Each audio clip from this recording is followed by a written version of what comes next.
qu'une goutte d'eau dans l'océan, là où il y a tout un océan, un fleuve, votre présence n'est que passagère, c'est tout. Donc Martin Fayulu a le droit de ce qu'il fait, a le droit de faire ce qu'il est en train de faire, mais le président de la République, c'est Félix-Antoine Tshisekedi Tshilombo. S'il refuse d'être opposant, nous lui donnons rendez-vous en 2023. Alors, Vision Plus TV, l'excellence et la rapidité. bonjour et bienvenue dans cette nouvelle édition d'Entre nous. Nous revenons sur le train-train quotidien de Congolais, évidemment sur le focus, sur l'essentiel de l'actualité. Mesdames et messieurs, aujourd'hui c'est pour nous la première fois de recevoir le communicateur du chef de l'État, Monsieur Félix Kabala. Avec lui, nous allons revenir sur les dernières questions d'actualité, bien sûr sur ce qui vous intéresse. Vous vous posez des questions certainement sur beaucoup de choses et aujourd'hui nous allons certainement revenir sur l'essentiel. Monsieur Félix Kabala, bonjour. Bonjour Raphaël. Vous êtes le communicateur du chef de l'État, vous étiez récemment en France également pour cette grande activité. Chef de l'État, le président de la République face à la diaspora congolaise, le Congolais qui vivent plutôt en France. Et comment ça a été en fait cet accueil pour une seconde fois? Ok, tout d'abord j'aimerais dire que c'est pas facile de faire cet exercice, surtout que je viens d'atterrir à Kinshasa à peine il y a quelques heures, hier à 21h, et me mettre juste en marche pour communiquer dans le cadre des activités du chef de l'État.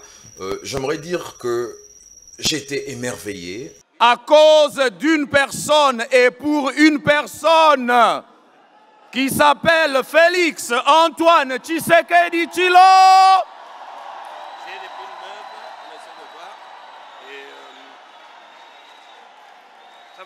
Autrement appelé Fatshibé. Fatshibé. Fatshibé. Ici c'est.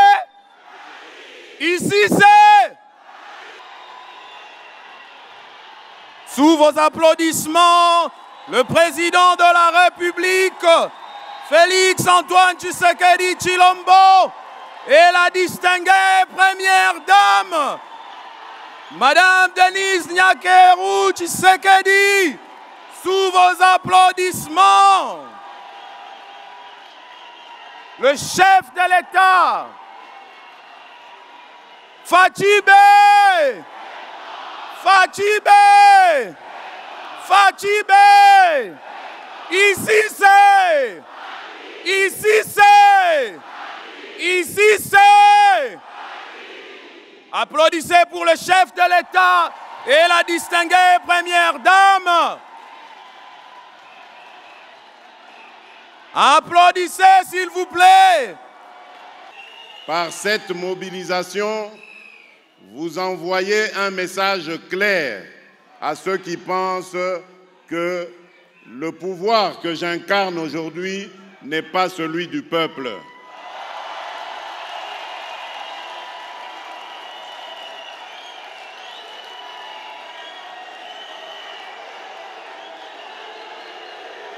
Quand bien même je faisais partie de la délégation officielle du chef de l'État pour sa tournée en Europe, c'est-à-dire en France et puis plus loin en Allemagne, nous étions émerveillés d'abord sur le plan diplomatique. D'abord l'accueil qui a été réservé au chef de l'État diplomatiquement parlant, c'est sur le plan politique et sur le plan communautaire. D'abord, je commence sur le plan diplomatique. Vous savez bien que le président de la République était en France, en marge du sommet du Forum pour la paix. Il était invité avec tous les autres homologues de pays africains et autres pays du monde. Et à la grande surprise, je peux dire que ce n'est même pas une surprise, cela valait la peine parce que il est à la tête d'une grande nation, géostratégiquement parlant, il était le meilleur interlocuteur pour les Africains. Et le président Macron, le président de la République française, lui a fait cet honneur qu'il puisse parler au nom des Africains, qu'il puisse représenter les Africains à ces forums. Et il a été un invité d'honneur aussi du président Macron. C'est-à-dire, une visite qui était une visite de travail s'est convertie en semi-visite d'État. Parce qu'il y a eu un bilatéral, un tête-à-tête avec le président Macron, hormis le multilatéralisme qui a eu lieu à l'Élysée avec tous les autres chefs d'État à travers un dîner.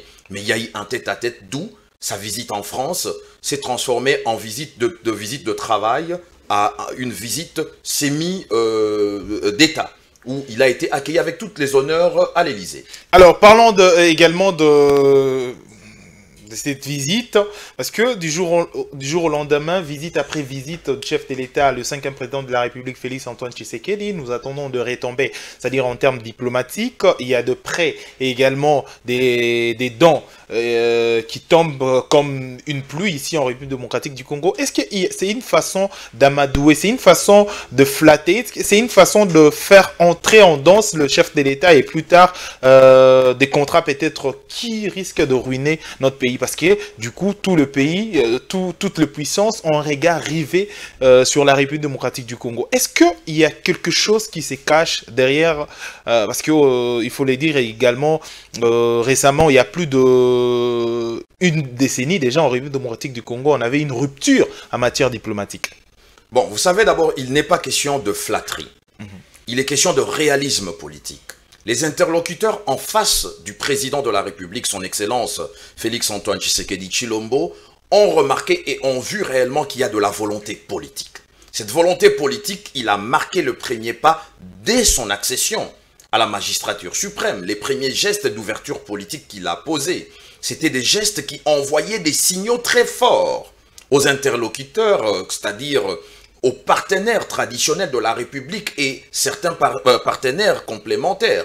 D'où cette volonté politique a été palpée, la parole donnée a été réalisée, d'où en face, ces interlocuteurs se disent que nous avons une personne qui a une volonté politique manifeste, qui a cette ouverture, cette politique d'ouverture au monde, afin que son pays puisse aussi prendre part à ce qu'on appelle les concerts des nations, que son pays puisse se développer. Il a besoin de nos capitaux, il a besoin également des investisseurs venant de nos pays.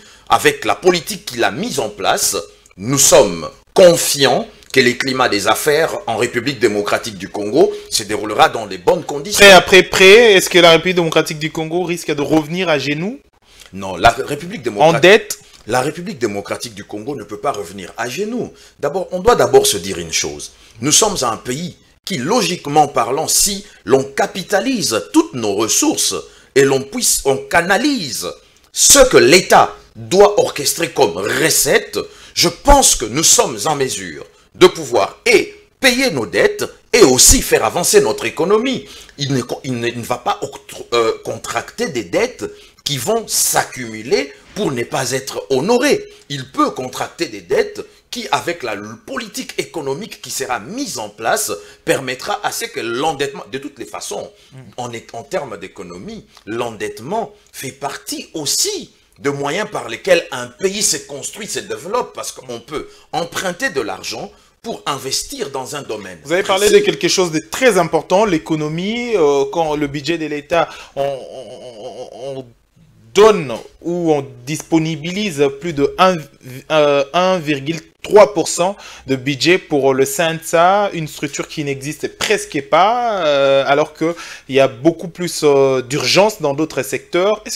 Pourquoi est-ce qu'on doit encore maintenir le CNSA alors que ça n'existait pas, c'était juste pour faire fonctionner cette période de crise?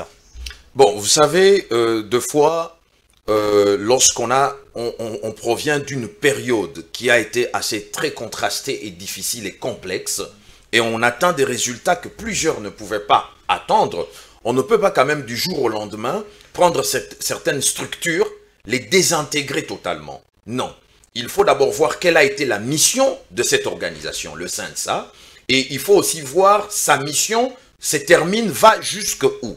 Lorsque cette étude est faite et qu'on sait là où cette mission doit aller, c'est en ce moment-là qu'on doit maintenant commencer à réfléchir comment réorienter la vision de cette organisation pour que demain, elle puisse peut-être, si elle doit être désintégrée dans les jours à venir, puisse intégrer certaines autres structures de l'État à un niveau ou un autre. Donc, la précipitation ne donne souvent pas la solution aux problèmes qui se posent. Il faut aller méthodiquement et faire des choses correctement, d'une manière responsable. C'est ça même, un État responsable. On ne désintègre pas des organisations juste par plaisir de le faire. Alors, parlons d'autre chose à présent. C'est une bonne occasion parce que nous avons le communicateur du chef de l'État. Je rappelle que nous avons reçu aujourd'hui M. Félix Kabala. Il est le communicateur du chef de l'État, le président de la République. M. Félix Kabala, aujourd'hui, il se pose un problème. Je sais que beaucoup de Congolais également sont observateurs de ce qui se passe en République démocratique du Congo aujourd'hui. Une année après les élections, une année après que le président de la République soit élu, jusqu'aujourd'hui, presque tout le DG, le PCA, des entreprises publiques sont toujours des membres du FCC. Jusqu'à quand le président de la République va avoir un regard arrivé en fait dans ces secteurs qui lui revient également? Parce que en sachant qu'Ungwa Kumwanda a été en fait nommé, jusqu'à présent, il n'est toujours pas en train de travailler. Vous savez, les prérogatives constitutionnelles qui sont à un certain niveau des domaines réservés à la discrétion du chef de l'État en matière de temps ne peuvent qu'être lui attribués dans le sens où il sait le moment où il peut mettre en discussion toutes ces prérogatives qui sont constitutionnelles. C'est une discussion ou c'est une imposition en tant que président de la République? Non, vous savez, dans sa nature, moi, tel que je le connais, il n'a pas cette nature d'imposer aux gens sa vision. Il a cette nature de mettre en avant sa vision et que ceux qui travaillent autour de cette vision puissent mettre en application cette vision sans leur imposer la marche à suivre. D'où, aujourd'hui, constitutionnellement parlant, il a ce pouvoir de nommer les DG, les mandataires, selon le prescrit en l'article 81, si je me trompe, de la Constitution, si ma mémoire ne me trahit pas, on pourrait peut-être me reprendre à travers les internautes ou les auditeurs qui nous suivront, mais ils savent que je suis dans la lignée. La réalité ici est que le chef de l'État est arrivé au pouvoir dans un contexte qui était un peu compliqué, parce que c'est la première fois qu'un vrai opposant arrive à la tête, à la magistrature suprême. Et nous savons les conditions dans lesquelles nous sommes arrivés au pouvoir. Il y a eu un ordre d'arrivée dans les élections qui ont été organisées. Les législatives nationales comme provinciales ont été remportées selon les résultats qu'on a eus sur la table organisée par la CENI, par le FCC, qui viennent en majorité dans ces deux chambres du Parlement, hausse comme basse du Parlement. D'où même les discussions de la gestion des entreprises étatiques, selon ce que moi j'ai toujours compris du chef de l'État, c'est une personne qui aime faire participer tout le monde. Et je pense que le temps nécessaire, il le fera, comme peut-être qu'il est en train déjà de le faire, mais cela ne reste qu'à sa discrétion. Je n'aimerais pas entrer dans un domaine qui lui est réservé, par crainte de violer le pouvoir discrétionnaire du chef de l'État. Alors, très bien. Alors, parlons d'autre chose à présent. Cette coalition qui dérange nuit et jour, FCC et Cash. Comment vous augurez cette coalition? Tout d'abord, l'autorité morale. Qu'est-ce que vous augurez plutôt? Je dis ceci. Voilà. L'autorité morale de la coalition Cash FCC s'appelle Son Excellence Monsieur le Président de la République, Félix Antoine Tshisekedi Tshilombo. Je dis bien, l'autorité morale de la coalition Cash FCC s'appelle Son Excellence Monsieur le Président de la République, Félix Antoine Tshisekedi Tshilombo. Au niveau de ces plateformes, nous avons des têtes. L'autorité morale du FCC s'appelle Joseph Kabila Kabange, ancien chef d'État, sénateur à vie, qui est un excellent consultant auprès du président de la République, vu le nombre d'années qu'il a passé à la tête de l'État congolais. Et je pense que le président de la République, avec sa volonté politique de pouvoir mettre tout le monde ensemble, les consulte de temps en temps sur de matières pour lesquelles lui seul, l'ancien président, a certains éléments de langage qui pourraient donner une bonne orientation afin de trouver des solutions à venir. Donc, moi, je ne trouve pas des polémiques à faire là où les choses sont claires. Sauf que Sauf que il y a toujours Ici, il n'y a pas question de polémique, il y a question juste de ce qui dérange. Hein. Non, sauf que... vous êtes sans ignorer, il y a 2 semaines ou 1 semaine, si je ne m'abuse pas, Oui. il y a vraiment une guerre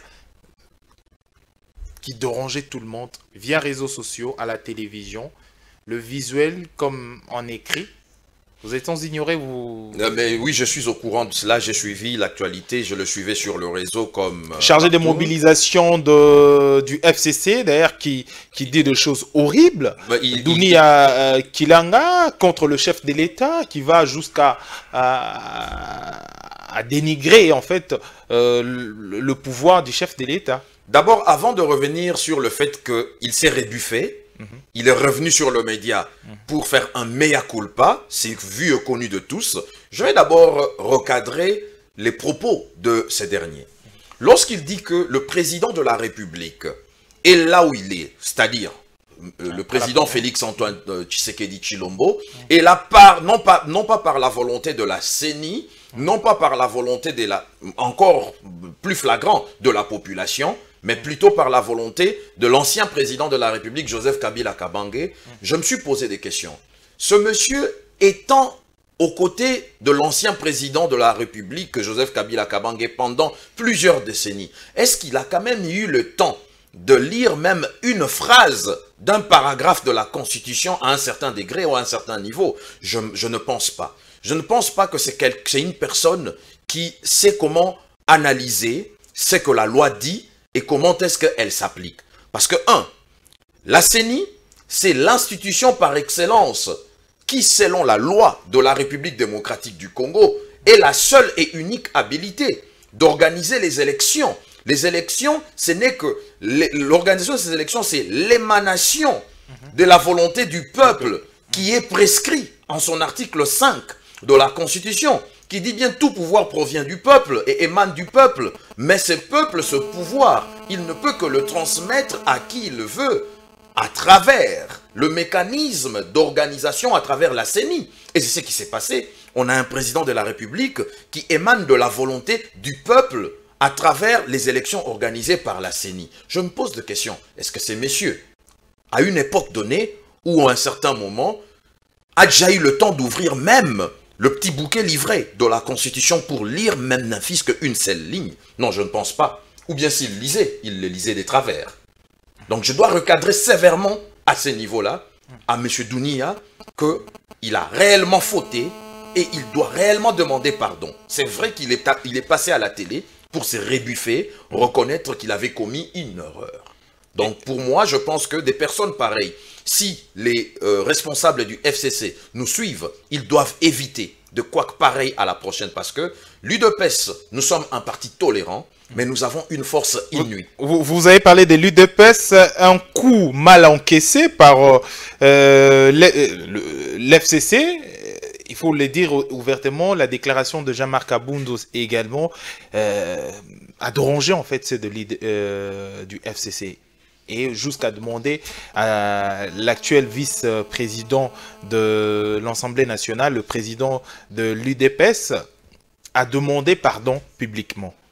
Non, tout d'abord, ça ne relève pas du FCC de pouvoir demander à un allié de pouvoir demander pardon publiquement. Ça, c'est d'abord n'est pas comprendre le mécanisme de la coalition. Ça, c'est de un. Certes, je communique pour le chef de l'État, mais en même temps... Vous avez parlé de l'UDPS, hein? Voilà pourquoi je vous ai posé cette question. Oui, mais attendez, voilà. Même le président de la République, il ne provient pas de la rue.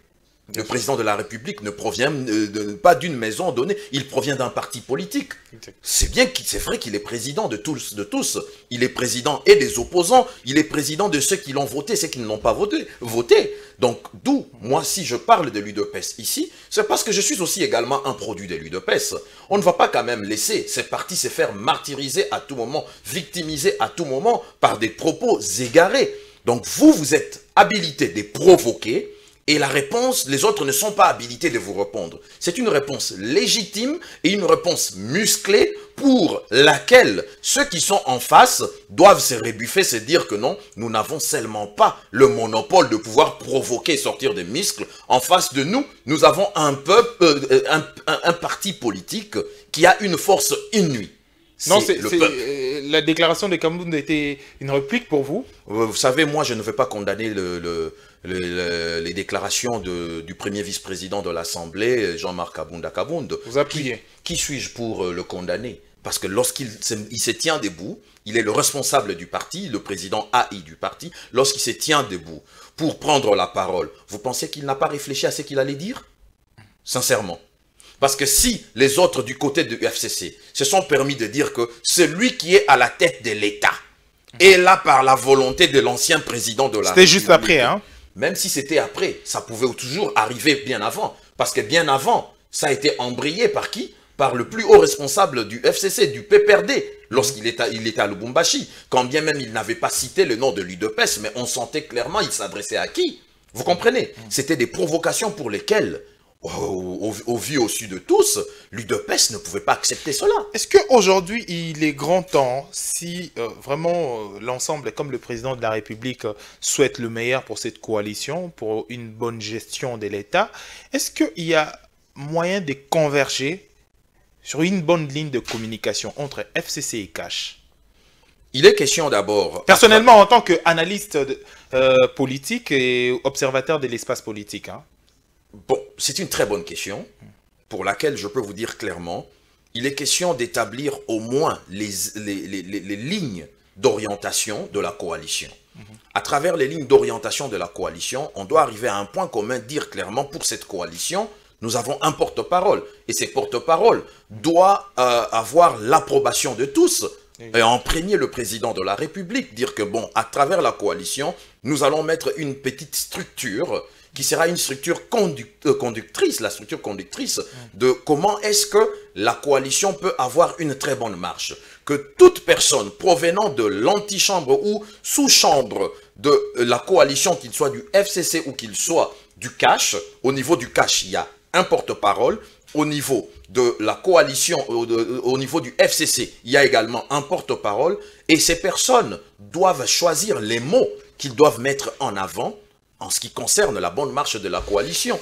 Alors, nous sommes presque à la fin de cette édition. Je rappelle que nous avons reçu aujourd'hui le communicateur du président de la République, M. Félix Kabala. Avec lui, nous parlons politique et surtout des dernières questions d'actualité. La toute dernière question d'abord, l'avant-dernière question, excusez-moi.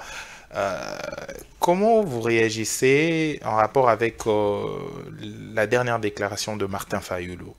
Il dit qu'il n'est pas opposant à l'actuel président Félix Tshisekedi. Et il n'est pas opposant. Bon, c'est son droit. C'est son droit, on est en démocratie. Il peut déclarer tout ce qu'il veut, mais en déclarant tout ce qu'il veut, la réalité est autre.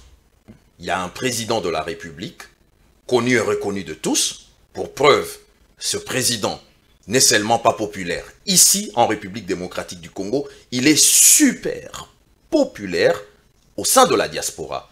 Vous aviez tous vu, à travers les nets, vous aviez tous vu la démonstration de force populaire que cet homme a en lui. Nous étions en France, je reviens de la France, où je participais à la mission du chef de l'État.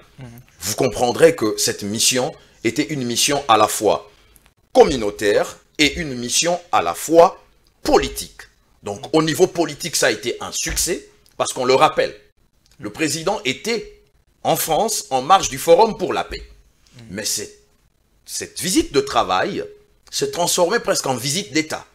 Parce qu'il n'a pas eu seulement le multilatéralisme avec les autres présidents en face du président français, il a eu également un bilatéral, un tête-à-tête avec le président Macron à l'Élysée. Donc cela démontre qu'il était d'abord son invité d'honneur et il lui a fait cet honneur de parler au nom de tous les Africains. Ça, c'est d'abord la première des choses. Et la deuxième des choses, au niveau communautaire, nous avions remarqué que l'entreprise de M. Martin Fayulu est de se positionner régulièrement dans le pays où on a une forte démographie congolaise, c'est-à-dire une forte communauté, la présence congolaise, de se positionner dans ces pays-là, tenir des conférences et organiser d'une manière ou d'une autre de contre-activités pour nuire un peu à l'activité du président de la République. Mais malheureusement, ça n'a pas marché. Ça n'a pas marché parce que, vous savez, lorsque vous êtes qu'une goutte d'eau dans l'océan, là où il y a tout un océan, un fleuve, votre présence n'est que passagère, c'est tout. Donc Martin Fayulu a le droit de ce qu'il fait, a le droit de faire ce qu'il est en train de faire, mais le président de la République, c'est Félix-Antoine Tshisekedi Tshilombo. S'il refuse d'être opposant, nous lui donnons rendez-vous en 2023. Alors, déjà, un article, je pense certainement nous allons illustrer avec cet article. Le président de la République, le 5e président de la République démocratique du Congo figure parmi les 5 présidents le plus aimé de l'Afrique actuellement. C'est un article signé Millionnaire TV. Un millionnaire, je pense qu'on va illustrer également cet article. Pour mettre terme à notre émission, plutôt, la toute dernière question aujourd'hui, c'est la gratuité de l'enseignement. Est-ce qu'une précipitation ou mauvaise foi pour certains? Aujourd'hui, nous voyons certains élèves à la rue pour réclamer quand même reprise de cours dans certaines écoles. Bon, d'abord commençons par le fait que vous parlez de la précipitation. Je ne pense pas que c'est de la précipitation. Parce que la Constitution a été promulguée en 2006. Nous sommes en 2019. Plusieurs années. Et on doit aussi dire la vérité. Le projet de la promulgation de cette Constitution est sorti des discussions qu'il y a eu à Sun City, en Afrique du Sud. D'où provenait ce projet de la Constitution? Alors, la Constitution a été promulguée en 2006. On est en 2019. Dites-nous, depuis toutes ces années, cette disposition existait. Pourquoi n'a-t-elle pas été mise en pratique? Alors, l'actuel président arrive, la première des choses, lorsqu'il met cette disposition en pratique, il estime que nous sommes déjà en retard de plusieurs années. Nous sommes en retard de plusieurs années. Ici, il n'est pas question de précipitation. Nous devons être devant un fait accompli. Et ce fait accompli, c'est quoi? C'est garantir l'avenir de notre nation. Pour garantir l'avenir de notre nation devant nous, il faut commencer par rendre solide l'éducation de base, accessible, et qui va permettre à ce que les parents et les enfants en soient bénéficiaires. Et progressivement, tous ceux autour de cette mesure, les enseignants bien entendu, les établissements, et au fur et à mesure que nous évoluerons, cela va se faire progressivement, son effectivité est constatée, et en ce qui concerne les propos de certaines personnes, effectivement, je ne peux que dire que c'est de la mauvaise foi. De la mauvaise foi, pourquoi? Si certains étaient aux affaires hier, et que vous saviez que cette disposition existait, et que vous ne l'aviez pas mise en pratique pour raison X ou Y, c'était à vous de travailler sur ce qui vous empêchait de ne pas mettre cette mesure en pratique. Mais maintenant qu'un chef de l'État arrive, qui a le pouvoir au-dessus de vos commentaires, met en pratique cette disposition, vous parlez de la précipitation. Non, au contraire, parlons du retard accumulé. Moi, je ne parle pas de la précipitation, parlons du retard accumulé. Et ce retard, il y a des responsables qui sont à la base de ce retard. Lui ne vient que combler le retard pour que nous puissions récupérer sur ce retard et faire évoluer l'État. En quoi est-ce qu'il est dans la précipitation? Voilà, ça n'est fini pour cette édition. Merci, Monsieur Félix Kabala. Je rappelle que vous êtes communicateur du chef de l'État, le 5e président de la République démocratique du Congo, Félix-Antoine Tshisekedi Tshilombo. Ça n'est fini pour cette édition, mesdames et messieurs. Merci de l'avoir suivi sur Vision Plus TV et également sur Congo Web Télévision. On se retrouve trop prochainement pour une prochaine édition. D'ici là, portez-vous bien. Au revoir.